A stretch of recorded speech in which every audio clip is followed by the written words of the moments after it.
MSc நீங்கள் படிச்சிருக்கீங்களா? Please வந்து பார்த்தோம் அப்படின்னா இந்த கேட் எக்ஸாம், நெட் பொறுத்தவரையும் யூஜிசி நெட், அது மட்டும் இல்லாமல் சிஎஸ்ஐஆர் நெட் எக்ஸாம், அது மட்டும் இல்லாமல் தமிழ்நாடு பேஸ் பண்ண செட் எக்ஸாம். இந்த எக்ஸாம் எல்லாமே வந்து நீங்கள் ட்ரை பண்ணி பார்க்கலாம்.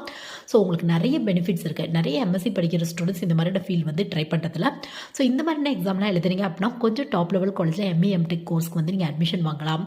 இது மட்டும் இல்லாமல் நிறைய PSU company, public sector undertaking company அப்படிம்பாங்க, அந்த மாதிரியான கம்பெனியில் ஒரு சென்ட்ரல் கவர்மெண்ட் ஈக்குவலான போஸ்டிங் கிடைக்கிறதுக்கான வாய்ப்புகள் இருக்குது. இது மட்டும் இல்லாமல் வந்து பார்த்தோம் அப்படின்னா நீங்கள் நெட் எக்ஸாம், இந்த யூஜிசி நெட்லாம் எழுதியிருக்கீங்க அப்படின்னா உங்களுக்கு அதோட ஸ்கோர் பேஸில் காலேஜில் அசிஸ்டன்ட் ப்ரொஃபஸர் ஜாப் கிடைக்கிறதுக்கான வாய்ப்புகள் இருக்குது உங்களுக்கு.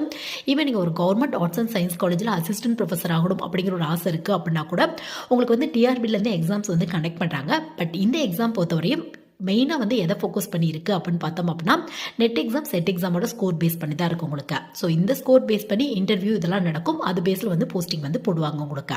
இது மட்டும் இல்லாமல் நீங்கள் பிஹெச்டி பண்ணீங்க அப்படின்னா நிறைய ஸ்டைஃபன் கூட